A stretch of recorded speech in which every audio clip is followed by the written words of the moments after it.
Жәнібек пен Азамат деген екі дос сахарада сапар шегіп келе жатып, әлденеге келісе алмай ерегесіп қалады. Жәнібек ашуланып Азаматтың кеудесінен қатты итеріп жібереді. Жәнібектің соққысы жанына батса да Азамат үндемейді.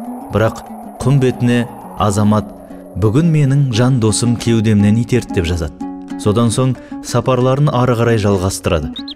Көп ұзамай алдарынан үлкен көл кездеседі. Екеуі суға түсіп, салқындап алуға бекінеді. Суға түскен сол-ақ екен, Азаматтың аяғына балдыр оратылып, тұншыға бастайды. Жәнібек жалмажан көмекке ұмтылып, оны өлімнен құтқарып қалады. Бір ажалдан аман қалған Азамат өз-өзіне келгесін орнынан тұрып, тасқа ойып, мынандай сөздер жазады.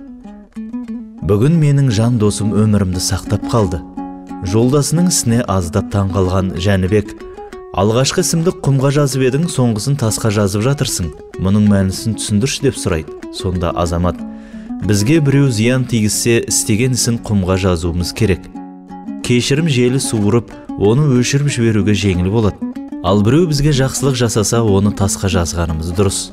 Қандай дауыл, борандар болса да, оны ешқашан өшіре алмайды» деген екен ақылды бала Азамат.